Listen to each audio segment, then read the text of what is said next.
Beginning a career in ethical hacking and penetration testing can be a very exciting and most a bit overwhelmed, causing us to visit only the lectures about exploiting a system in its course, such as this. So, however, conducting a penetration test is like starting a new project at home. Before you build a pool in your backyard, there are few things you must consider, such as the space that's available, the cost of materials, the contractor's fees, and other details. Information gathering is a very important phase of the hacking life cycle and penetration testing. In this lecture, we will focus on passive information gathering techniques and methods. We will learn how to use the internet to get us the information and the specific details we need about our target by using both online resources and tools on Kali Linux. In this section, we will be covering these topics: reconnaissance and footprinting, understanding passive information gathering, understanding open source intelligence, using the top open source intelligent tools. We will also find the data leaks in cloud resources. We will understand who is and copying websites with HTTP. We will also find subdomains using sublister. We will also identify the target technologies and security controls.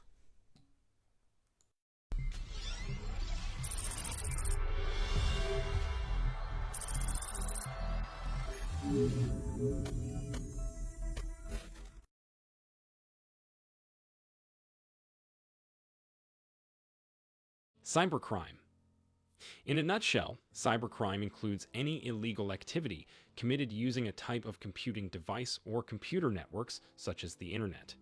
The U.S. Department of Justice, DOJ, defines cybercrime as any criminal offense committed against or with the use of a computer or computer network. The major motivation behind cybercrime is financial gain. Example, spreading malware to steal access codes to bank accounts.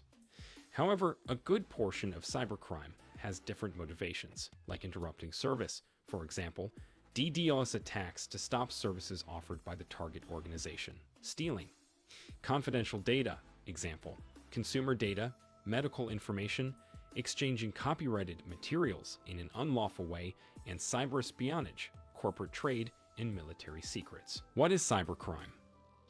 Cybercrime is defined as an unlawful action against any person using a computer, its systems, and its online or offline applications. It occurs when information technology is used to commit or cover an offense. However, the act is only considered cybercrime if it is intentional and not accidental. Example of cybercrime. Here are some most commonly occurring cybercrimes. The fraud did by manipulating computer network. Unauthorized access to or modification of data or application. Intellectual property theft that includes software piracy. Industrial spying and access to or theft of computer materials. Writing or spreading computer viruses or malware.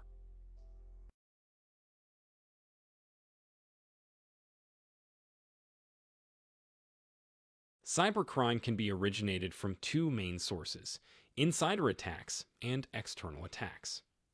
Insider attacks. This is the most dangerous cyber risk facing organizations today, as it can last for a long time without them knowing about it. Such attacks come when there is a breach of trust from employees or other people like former employees, third-party contractors, or business associates working within the target organization who have legitimate access to its computing systems and slash or information about its cybersecurity practices and defenses. Economic espionage falls under this category. External attacks. This kind of attack originates from outside the target organization, usually coming from skilled hackers. Such attacks constitute the largest attacks against organizations around the world. A black hat hacker can try to penetrate the target organization's computing networks from another country to gain unauthorized access. Sometimes external attackers gain intelligence from an insider, disgruntled employee in the target company who has information about its security systems to facilitate their illegal access. How are computers used in cybercrimes? Cybercrime can be divided into three main categories with regard to how the computing device was used to commit a crime. 1. A computing device is used as a weapon to commit a crime. Example: launching denial of service, DOS, attacks, or sending ransomware. 2. A computing device is the target of a crime. Example: gaining unauthorized access to a target computer. 3. A computing device is used as a facilitator of a crime. Example: using a computer to store incriminating data or to make online communications with other criminals.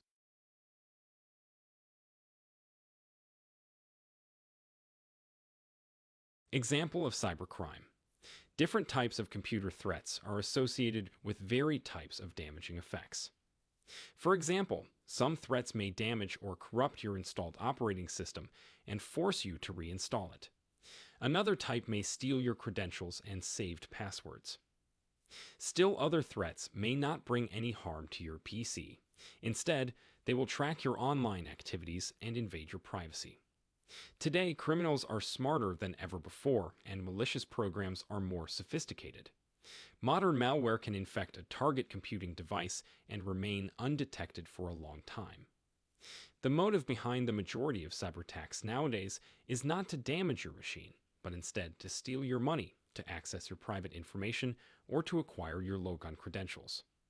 Similar to traditional crime, cybercrime can be grouped into various categories, according to the malicious actor's objective for applying it. The following are the most common forms of cybercrime. Malware distribution. Malware is short for malicious software and is any software employed to bring damage to computing devices, computers, smartphones, etc., or the stored content, data, or applications. Malware corruption can manifest in different ways, such as formatting your hard disk, deleting or corrupting files, stealing saved login information, gathering sensitive information, your files, and private photos, or simply displaying unwanted advertisements on your screen. Many malware variants are stealthy and operate silently, without the user's knowledge or awareness. Malware is a term used to refer to many types of malicious software, such as computer viruses, worms, Trojan horses, spyware, ransomware, rootkit, scareware, and adware. Ransomware distribution. Ransomware is computer malware that installs silently on the user's machine. Its objective is to deny access to user files, sometimes encrypting the entire hard drive, HD, and even all the attached external drives and connected cloud storage accounts. It then demands that the user pay a ransom to get the malware creator to remove the restriction, so the user can regain access to the system and stored assets. Cryptojacking. This is a piece of code, usually written in JavaScript, that infects your computer silently via web browser to mine cryptocurrencies. As the cryptocurrency wave is on the rise, more cybercriminals are using such techniques for commercial gain using other people's computers without their knowledge. This attack consumes much of the target computer's CPU. Hacking. Hacking is the process of invading your privacy by gaining unauthorized access to your computing device or internal network. Hackers usually scan your machines for vulnerabilities, such as unpatched Windows updates, and gain access through them. After gaining access, they may install a keylogger or a Trojan horse to maintain their access, to begin stealing information, or to spy on user activities. SQL injections. This is a hacking technique that allows hackers to attack the security vulnerabilities of the database that runs a website. An attacker enters SQL code into target website, web forms, and executes it to force the back-end database of the website to release confidential information to the attacker. Speed. Farming. This is a cyber attack intended to redirect users from a legitimate website to a fraudulent site without their knowledge. The end goal is usually to infect the target computer with a malware. Phishing. Phishing messages come in different shapes, such as SMS messages, emails, and web. Site links, URLs, all of which are designed to look genuine and use the same format as the legitimate company they pretend to be. Phishing aims to collect user-sensitive details, such as banking information, login credentials, and credit card info, by tricking the end user into handing the information to the attacker. Email bombing and spamming. Email bombing occurs when an intruder or a group of intruders sends a large volume of emails to a target server or target email account, making it crash. Spam is unsolicited. Email that usually sent to a large number of users for commercial purposes, showing ads or promotions. However, many spam emails contain disguised links that can lead the victim to phishing websites or to malicious websites hosting malware to further infect the user's machine. Identity theft. Identity theft is stealing personal information about people and using it in an illegal context. Cyberstalking. This is an invasion of the user's privacy. It works when an intruder follows a target person's online activity and tries to harass/threaten him or her using verbal intimidation via email, chat services, and social media. The wide reach of social media sites and the vast amount of personal details available publicly make cyberstalking a major problem in today's digital age. Using internet network illegally, spreading illegal contents, and selling illegal services and products. Examples include spreading hate and inciting terrorism and selling drugs and weapons, especially in the darknet market. DDoS attacks. A DDoS attack is an attempt to make an online service unavailable by overwhelming it with traffic from multiple sources. Attackers build networks of infected computers, which could be millions of machines known as botnets, by spreading malicious software through emails, websites, and social media. Once infected, these machines can be controlled remotely by a bot master without their owner's knowledge and used like an army to launch an attack against any target. Social engineering.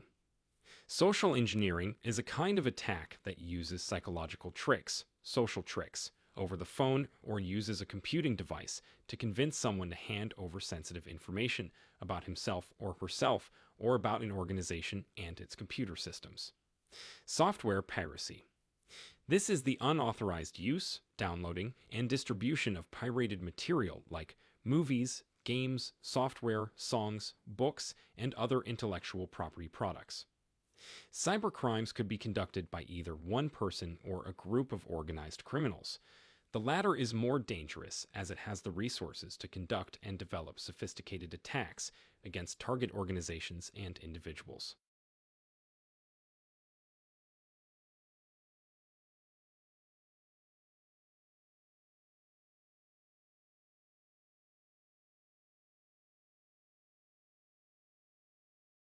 Cybersecurity is a vast and diverse field. Whether you are setting up a firewall or creating a password policy, your actions impact all levels of to the CEO. Cybersecurity also affects every piece of technology in an organization. Mobile phones, servers, and even devices like industrial control systems. A field this expensive and deep can be little intimidating when you first enter it. This is especially true if you are trying to learn about cybersecurity without entering the field. For example, you might be an IT department head who wants to learn more so you can better protect your organization. So this course starts slow. So we will talk about what cybersecurity is and isn't, as well as the difference between white hat and black hat hackers. What is cybersecurity? As at its core, cybersecurity has one driving purpose: to identify cyber threats in an organization, calculate the risk related to related to those threats and handle those threats appropriately. Not every threat that a company experiences is unusual that cybersecurity deals with directly. For example, pandemics or physical damage to a building caused by a tornado or flood, of course. In general, cybersecurity uses CEA threat model to determine which threats are under its purview. Some experts debate that merits of adding elements to the traditional trade to contend with the new technologies or priorities within cybersecurity. So, on one element often added is non-repudiation. So, which is the idea that when a person or entity does something, there must be specific evidence tying them to that action, so it's impossible for them to deny they did it. Cybersecurity and privacy. In recent years, there has been an emphasis on the relationship between cybersecurity and privacy. In this situation, privacy means the rights and abilities of a person to control how information about them is stored, shared, and used. Although the topic of privacy extends beyond cybersecurity, cybersecurity still plays a huge role in ensuring that an individual's data is secured against malicious use. Cybersecurity is also responsible for many of the controls that allow a company to audit its data use, ensuring that it follows any necessary rules or regulations. Going forward, the protection of user privacy will likely become an increasingly integral part of the cybersecurity field. What cybersecurity isn't? In a field as large cybersecurity, you are bound to encounter a few distorted ideas about its scope. To mitigate these misconceptions, it's best to discuss what cybersecurity isn't. Doing so will help define the field and what it actually means to do cybersecurity. First, cybersecurity isn't synonymous with hacking. So the media would have you believe that all cybersecurity professionals do is click away at a keyboard trying to break into system. Although penetration testing, the act of attempting to break into a system you are authorized to attack, such as your own or clients, to discover vulnerabilities from an attacker's perspective, is a part of cybersecurity. It's but one section of the field. So a vulnerability is a flaw in a system, including how it's set up or how people use it. For example, having an error in a system's code can cause a vulnerability. So attackers create exploits to take advantage of vulnerabilities.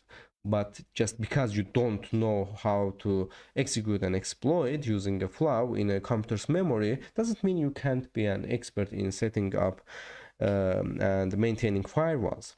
So this means that you don't need to understand how every hacking tool works or exactly what the latest exploit does to contribute to the cybersecurity industry. Second, cybersecurity isn't switching flipping. So some people use the term switch flipping to describe what they think system engineers or other IT professionals do. They just flip switches or configure systems without understanding the underlying processes that make a system work. It's true that configuring a system to be secure is vitally important to cybersecurity, but securing a system can't necessarily be done by following a checklist. It requires looking at the entire system, noting how every component interacts not only with the other components but also with the other systems to fully understand how to secure a system. In addition, professionals need deliberation and critical thinking skills to know how to secure a system in situations where it's impossible to apply best practices.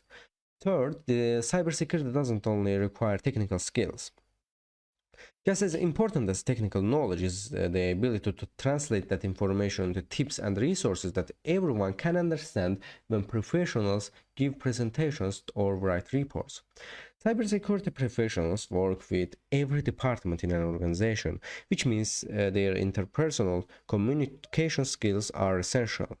The only way your organization will become more secure is if everyone understands their role in maintaining security, which means you must communicate that role effectively.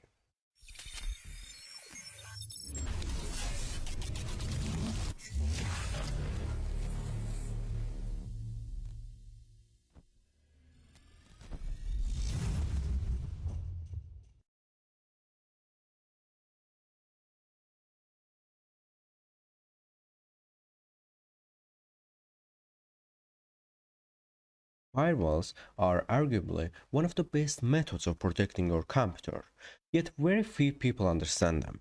I would suggest that reason for this is because Microsoft does a pretty good job of implementing firewalls within their Windows operating system. Windows firewalls has been part of the operating systems since its introduction in Windows XP Service Pack 2, and over time its functionality has increased. As a basic description, a firewall is designed to either allow or deny network traffic based upon a set of defined criteria. So these criteria could be a predefined set of default rules or could be user created or even combination of two. These rules are often referred to as access control entries, ACEs, and group of them form an access control list, ACL. So these criteria could then be applied to outbound or egress traffic or inbound. So these criteria could then be applied to outbound or egress traffic or inbound or ingress traffic. So understanding that a rule can be applied in each direction is important to know. For example, you may be troubleshooting a connectivity problem between two devices, so you will use the commonly used ISMP tool known as ping signs. ISMP can be used for malicious purposes, and Windows firewall blocks it by default. So you are aware of this and enable an outbound rule to allow the traffic out, but you get no responses back. This is very likely due to an inbound rule preventing ICMP traffic back into your PC. So in this screenshot, we can see the result of two attempts to ping the IP address 8.8.8.8, which belongs to the Google's public DNS server and is commonly used by IT support staff to test connectivity to the internet. So we can see that the ping command at the beginning of this screenshot is useful. Successful actually. Before running the command the second time, I enabled an outbound firewall rule that blocks ICMP traffic. As you can see here, the second command does not elicit the same result as the first one. So a number of firewalls read through their rules in a sequential manner. So they read the rules in order until they find one that matches and then apply that rule and doesn't carry out any further processing. So what problems could arise from this? So we have two rules. Let's look at the pseudo firewall rules. So the first rule is block all inbound traffic from an IP address between 10.0.0.1 and 10.0.0.10. And the second rule is allow all inbound traffic from address 10.0.0.5. So the firewall will look for a match for rule 1 first, and if no match was found, it will then move on to check out rule 2. If a match was found against rule 1, then it will block the traffic and not even look at rule 2. So that's a real and good, but what happens to any inbound traffic from 10.0.0.5? Despite that address explicitly being allowed at the rule 2, it matches a certain criteria at rule 1, so it will be blocked.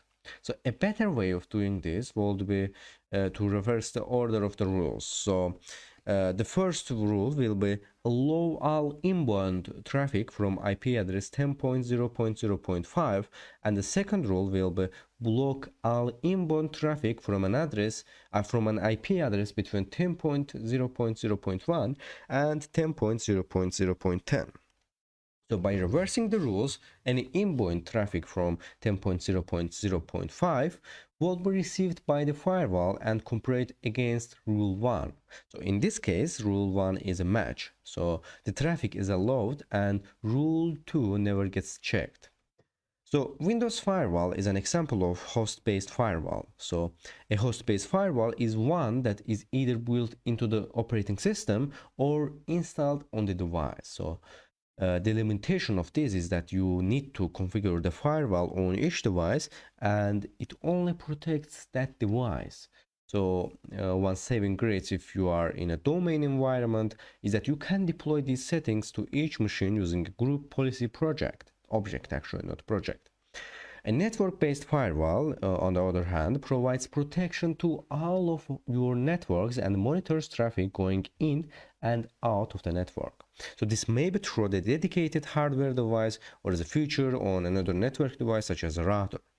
In an organization, you may find the network-based firewalls are in operation between your own networks and not just between your internal network and the outside wall. So reading as you can see in the screenshot, you may be thinking that a network-based firewall is a better of the two as it protects the entire network. However, now I will write some diagram here. Let's open our diagram. Oops, draw you here. Can you see it? Yes. So let's increase the size a little bit here.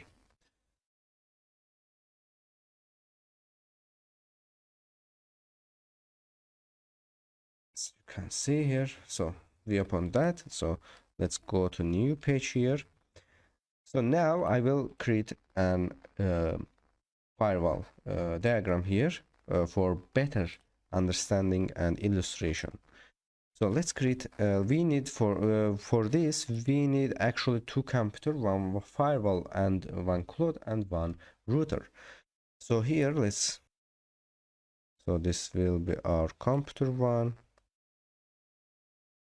Here computer A, and this will be our computer B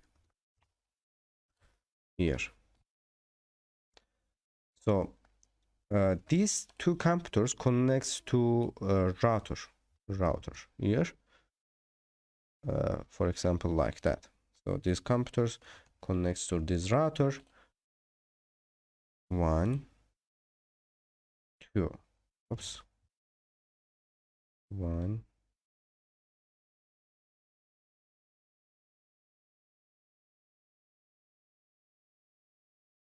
here, 1 2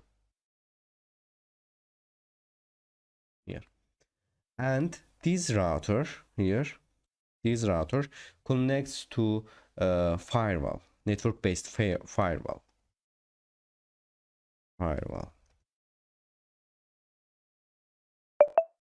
For example, here. So this is the network-based firewall. Network-based firewall. Let's make it older. And so this router connects to this network-based firewall here. Let's actually decrease this size a little bit. And this firewall goes to internet.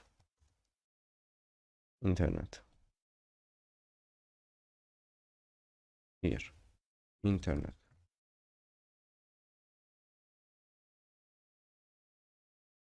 Actually,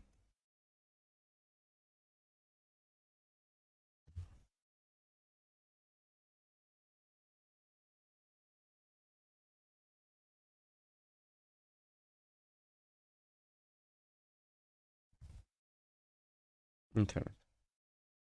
So this firewall then goes to internet. So As you can see in this diagram, you may be thinking that network-based firewall is the better of the two as it protects the entire network. However, look at this diagram here.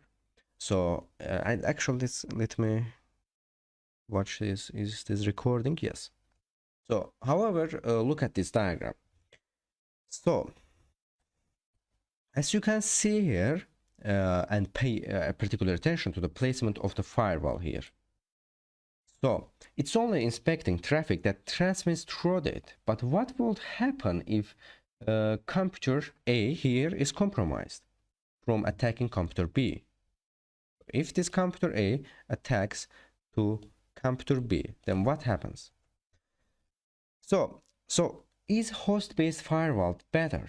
So it will certainly prevent the presenting query where computer A here attacks to computer B. But it certainly prevents the presenting usually where computer A attack computer B, of course, but it leaves your network susceptible to an attack from outside. So then internet can attack to your computer A or computer B without this firewall. So you may be thinking, that's okay because the host-based firewalls will protect the system. So this may be correct for some systems, but not all network devices have the capability to have a host-based firewall. A lot of Internet of Things devices are prime example of this. Because of this, it recommended to any network you run has both host-based and network-based firewalls to provide what is known as defense in depth. So careful consideration needs to take place in respect of positioning the network-based firewalls to ensure that there is no gaps. And there is no gaps and to allow you to play your roles out adequately. So actually in next lecture we will actually we will cover the various different types of firewalls in more detail in this course actually, but for now I would like to look at the built-in Windows firewall. So in next lecture we will create and edit our built-in Windows firewall. So I'm waiting you next lecture. Windows Defender Firewall is accessible via control panel here and system and security control panel. Here you will find system and security, and then select the Windows Defender Firewall here.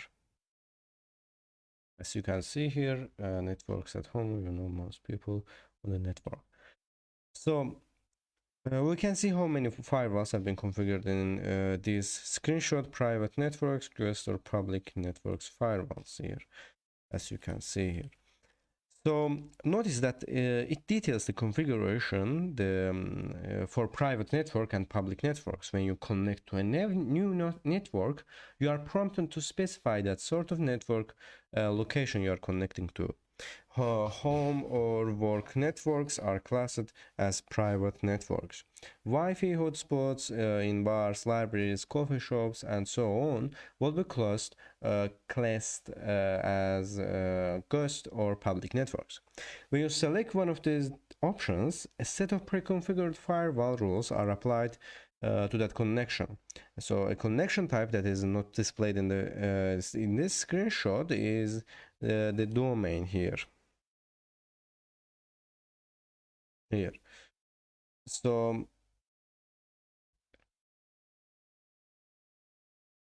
notice that these are read-only settings. To change them, you need to turn Windows Defender Firewall or turn off Windows Defender Firewall.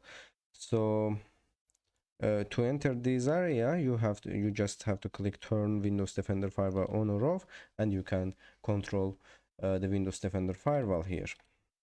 So as you can see, if the firewall is turned on, we have two future options we can configure. block all incoming here, block all incoming connections, including those in the list of allowed apps, and then notify me when Windows Defender blocks a new application. And this is the private network settings. And also we have public network settings separately. You can see here we have turned on by default. I hadn't changed this yet. So as you can see, notify me when Windows Defender Firewall blocks a new application. So as you can see, if the firewall is turned on, we have two further options. We can configure block all incoming connections, including those in the list of allowed apps, and notify me when Windows Defender firewall blocks a new application. So the latter option is useful if you don't know what applications are trying to use your network connection, since you can allow or deny on case by case basis. So then here we can go into the advanced settings here in Windows Defender Firewall. As you can see, click here, advanced settings. Let me check, can you see my screen? Yes. So after clicking advanced settings, you will see a screen like that. So this screen here is the Windows Defender's advanced settings. So the initial screen provides you with an overview of the firewall, and on the right hand side here allows you to import and export firewall policies. Clicking in inbound rules here, inbound rules here takes you to a list of current inbound rules as shown here. So actually, likewise, clicking on the outbound rules here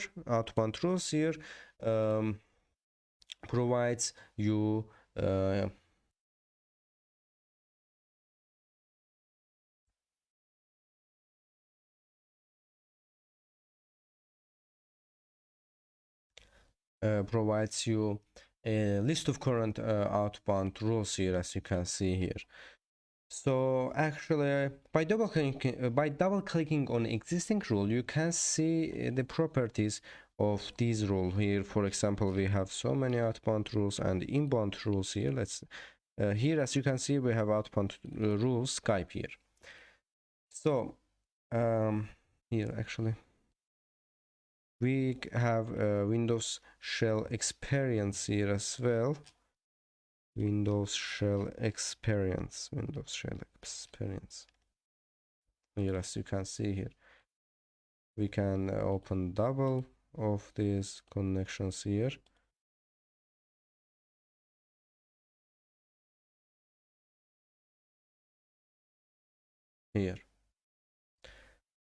So as you can see, this info here, this is a predefined rule, and some of its properties cannot be modified. So as you can see, we can change some rules, and we can also add a new rules with this default program here. So a new rule can be created by selecting the appropriate direction here, as you can see here, that is inbound or outbound, and clicking on new rule here. As you can see, import policy, new rule, and enable rule we have here. And as you can see, we have filter. We can filter by profile, filter by state, filter by group, and also, as you can see here, we can select create new rule here. I will create outbound rule. Just select the outbound rule and then click the new rule here. So as you can see here, you will see screenshot. Actually, you will see that window like that. Note that we can create program, port, predefined, and custom rules here. So as you can see, look at these steps in left hand here. So the program and port options have five steps here, as you can see here. But predefined only has two steps as shown here. Actually, we cannot increase the size of it a little bit. So going through each of the rules types and configuring each will drastically increase the length of this course. However, I would like to just highlight one of the steps of the custom, namely protocols here, as you can see here, port program custom here. So as you can see here, after clicking on custom, we can click on next. As you can see here, we have protocol. We have to specify protocol type. As you can see, we have hop port, ICMP v4, TCP, UDP, IPv6, and like that. I will select the TCP here, and as you can see, port number is default protocol number, actually, not port number. As you can see here, every protocol has numbers assigned to it. So I will select the TCP here. So we can also assign local port here. Local port, for example, in my case, specific port, for example, 5555, and the remote port, for example, select the specific port 6666. So as you can see here, we defined some ports here and some protocols, and after click next, and as you can see here, we have IP addresses to assign and like that. So next, and as you can see here, we have this ask something what action should be taken when a connection matches the specific connection. Block the connection, for example, and when does this rule apply? A public private domain, apply all of this, and name my useless rule here, for example, because this rule has not is not usable, and we will not use it. And this is just an example to how to create a new rule.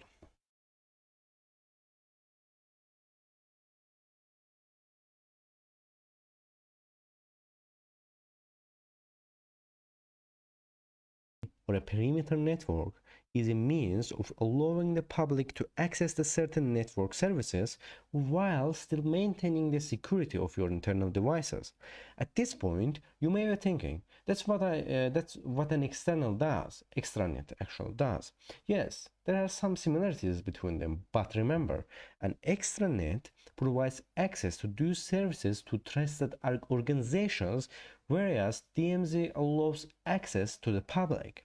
No trust or authorization is required. Obviously, making anything accessible to the public brings with it inherent security risks.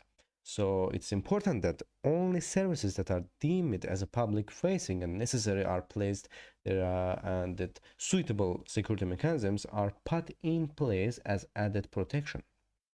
Common services that were placed in the DMZ include the web server and the domain name system DNS server.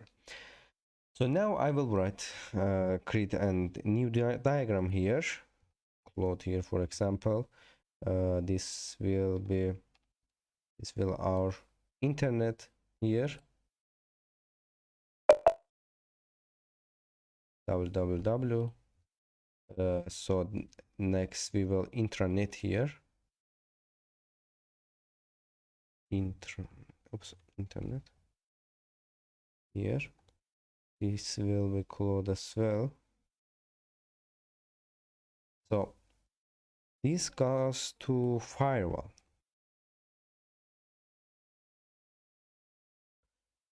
Here, this is the firewall.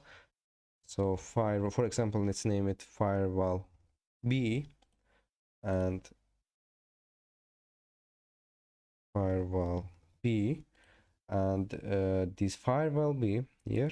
So this goes to firewall B, and our firewall B goes to www here, as you can see here. This goes to here, and actually we will need another firewall here, which will name firewall A here. Firewall A here. And then lastly, this firewall A goes to internet. I will explain all of this here. Internet. Here, internet. So, and this is actually DMZ here. DMZ. So this diagram shows examples of firewall placement when implementing a DMZ. So in this diagram, we can see that the DMZ has been implemented using two firewalls. In this instance, firewall A here, firewall A actually is will have rules that will allow traffic requesting, web traffic, and actually this firewall will have rules that traffic requesting web traffic, and firewall B here will have rules that block inbound requests from web traffic. So some organizations will purchase firewalls from two different manufacturers. If an organization use the same firewall through its infrastructure, and that firewall had a vulnerability, then the vulnerability will likely be reproduced across the network. However, if firewalls from different manufacturers were used, then a vulnerability in one model will be unlikely to be replicated across the network. So this means that firewalls is best to use different manufacturers in one place. So a more common implementation of firewalls is the three-homed firewall here. So let's write here. Let's actually create a diagram. Three-homed firewall. So for this, we will need an firewall here, firewall, and two clouds here.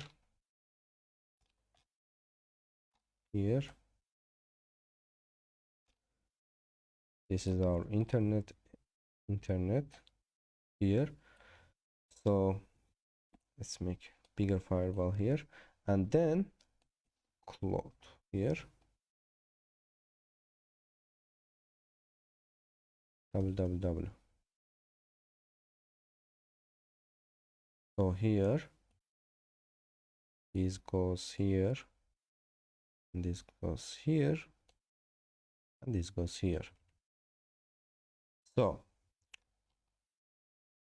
this common implementation of firewalls is the named three-homed firewall.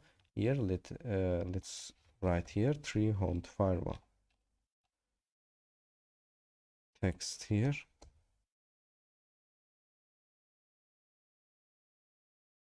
Three-homed firewall.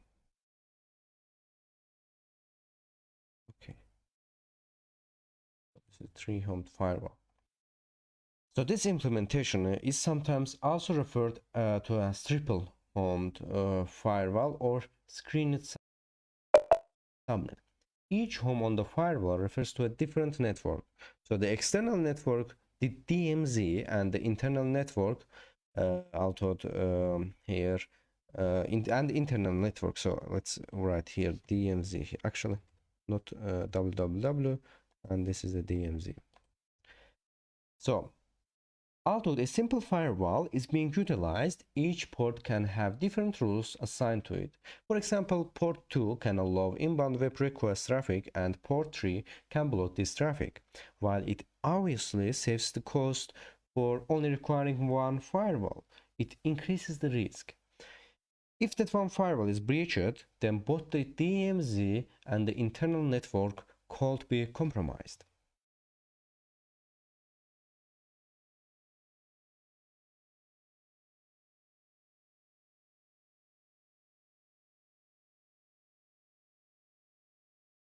Recently, more people have become aware of the existence of VPNs and have begun to use them in their personal lives. There are a number of legitimate reasons for people to do this, such as protecting their privacy when using an open network, and a number of illegitimate reasons, such as circumventing regional locks on streamed media. A virtual private network transmitting private data securely from one network across an unsecured network to the third network. Here, let's VPN. Oops. Let's write VPN here. This is our old illustrations. VPN. Here. Okay. Zoom. So, VPN. So, generally speaking, the unsecured network we are referring to as the internet, which due to the nature of its design has a number of potential security risks. However, this is not always going to be the case. I worked for one organization that required the use of the VPNs within their own infrastructure. In this case, the network being transmitted was not insecure. We just needed to ensure any data that was transmitted across it was not visible to the others, even though they were from the same company. We often refer to the use of the VPNs as using the VPN tunnel. You may be wondering why companies would need to use a VPN, and that is a good question. First, let's look at a very common reason for doing so, and that is when an organization is located on multiple sites. Here, let me actually write a diagram here. So this will be our building here.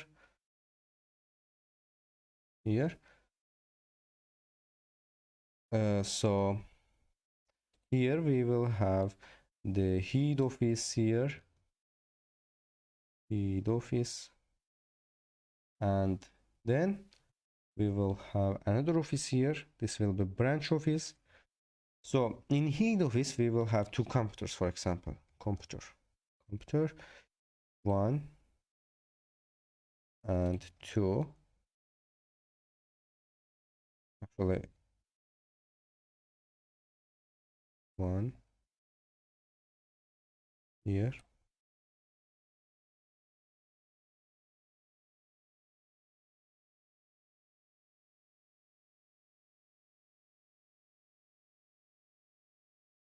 okay. So this is the 1 2 here. So this is the here. Let's add another router here.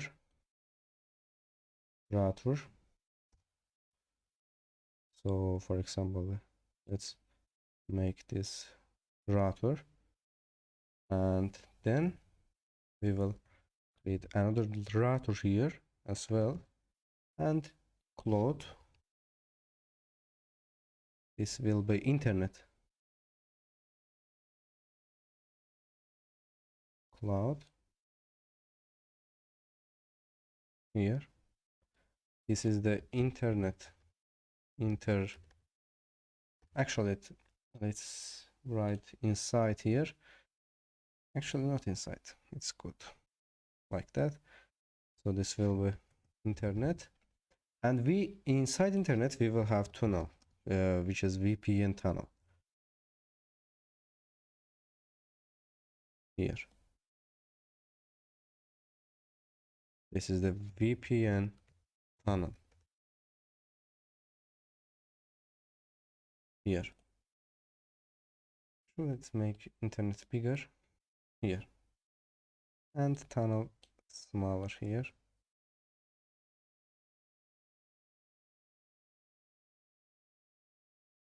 Here. So this will be the head office here. Actually, this is the head office, and this will be our branch office here. So this will be the VPN concentrator here. VPN con here. Let's make it, for example, 16.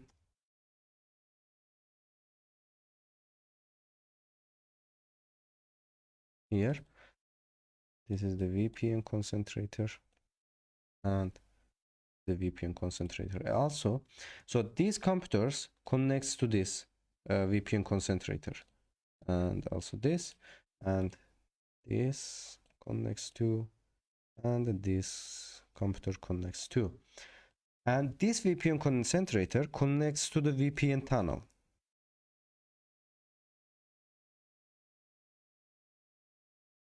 Oops.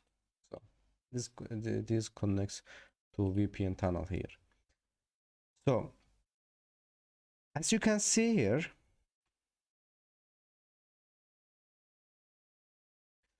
in this actually in this virtual private network, you can see internet, which due to the nature of design, you may be wondering why companies would need to use a VPN, and that's a good question. So first, let's look at very common reason for doing so, and this is when an organization located on multiple sites. In this diagram, we can see a site-to-site VPN. So this is the office here. Actually not. Let's VPN and copy office, or company building here.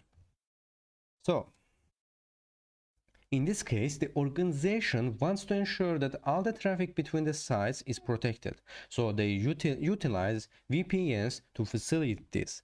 All the traffic from the branch offices passes through a device known as the VPN concentrator. The VPN concentrator at each site will directly connect to the VPN concentrator here with VPN tunnel at the head office, as you can see here. So the transmission of the data across the VPN is transparent to most users. That is, they are unaware that this takes place. So another common form of implementation is through the installation of a VPN client on each device, also known as the remote access VPN. When a user wants to connect to the head office, they need to open the VPN client application on their device and then authenticate with the application before they can gain access to the head office network. So this implementation is usually reserved for telecommuters or mobile users, such as sales staff or field engineers or home-based users, since the administrative overhead becomes too great. So on the user's end, they have to deploy and configure the application on each device and run the application. So you also have to rely on the user remembering their VPN credentials, which may not be the same as their domain credential. Users who are connecting remotely will be required to authenticate against some form of remote authentication server before access is granted. Let me check, is this recording? Yes, actually, yes. Before access is granted, they need to authenticate server. So here, as you can see here, we created a diagram here, and now I want to show you the remote authentication server, how they are creating. So let's copy this here, copy and paste it here, make it little here. So this is the head office for again here. Let's copy this text here as well. Here, this is the head office, and we will have a VPN, actually not VPN. Let's, okay, it's, yeah, or not. Let's use router.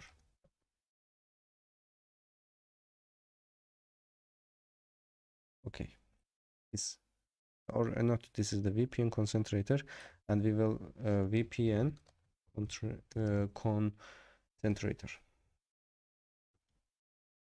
Actually make it little.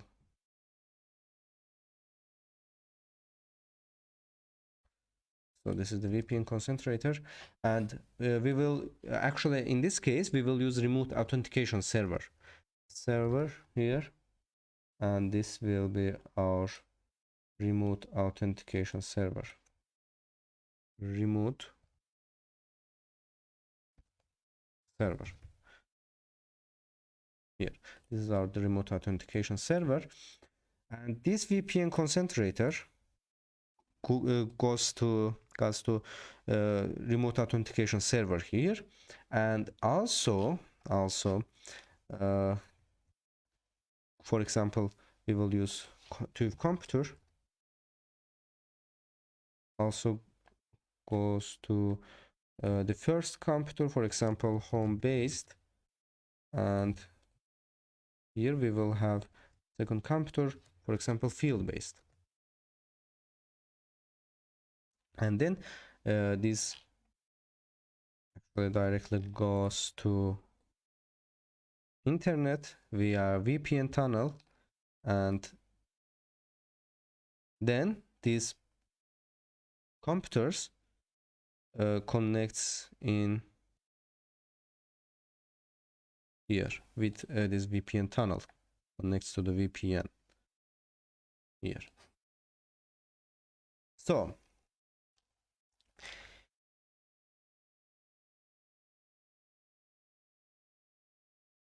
a VPN may also be used with an extranet to provide limited secure communications to our infrastructure for our trusted partners. In all the presenting implementations, the user's device will appear as if it is on the head office network. VPN tunnels provides data security through the use of encryption and authentication. So the methods that are used vary depending on the tunneling protocol that's used. Microsoft has used three tunneling VPN protocol in recent years. Let me write these protocols here.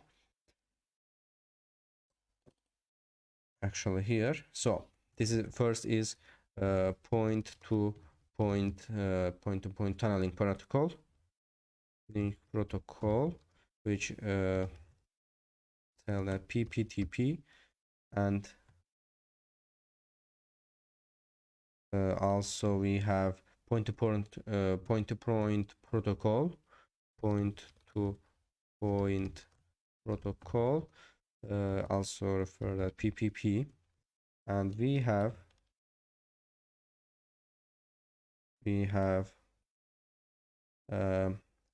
secure socket tunneling protocol, secure socket tunneling protocol, referred as SSTP. SSTP here. So the new absolute PPTP was designed to transmit point-to-point protocol traffic through the VPN, as you can see here. So in this case, point-to-point tunneling protocol creates a communication channel to the recipient, and that channel will then be used to create generating routing encapsulation GRE tunnel for the data to be transmitted across. So encryption was provided by Microsoft point-to-point encryption MPAE, and authentication was by password authentication protocol PAP, challenge handshake authentication protocol or THAP. So SSTP was implemented in Windows Vista. Like PPTP, SSTP was designed to securely transmit peer point-to-point, actually not point-to-point protocol, not tunneling. So however, SSTP uses secure socket layer, transport layer security, so SSL, TLS, to provide encryption. It also utilizes the same network port as HTTPS traffic, so that is the port is 443. Port 443. So Scientist port is usually open on firewalls for secure web browsing. So this means that the network administrators didn't need to open another port to allow the traffic through. So authentication of secure socket tunneling protocol authentication of secure socket tunneling protocol traffic was provided by MS CHAP and extensible authentication protocol TLS. Windows 7 saw the introduction of the Layer 2 tunneling protocol L2TP, while L2TP provided the tunnel. So actually, let me write here, note here, for better understanding. Here, this Layer 2 tunneling protocol. Layer 2 tunneling protocol.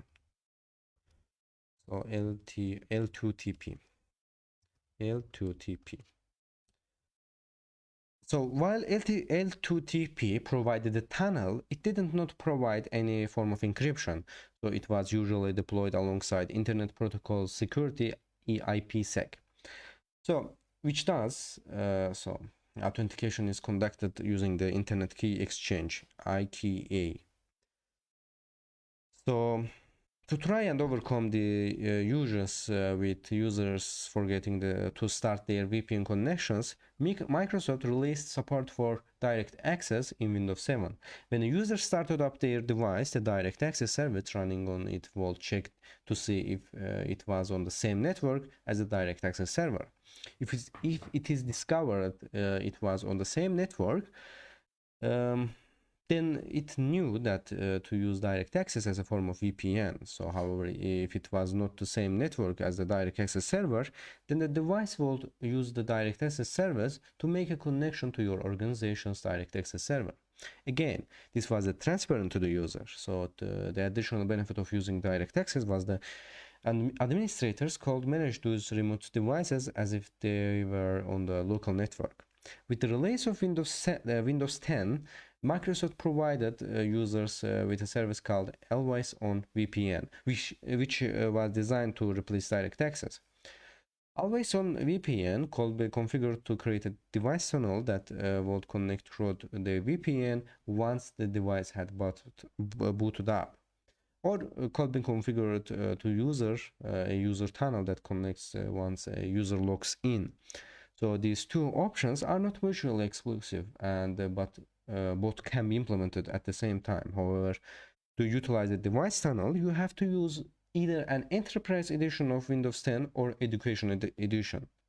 So with this, we have finished looking at basic security features of a network in our Udemy course.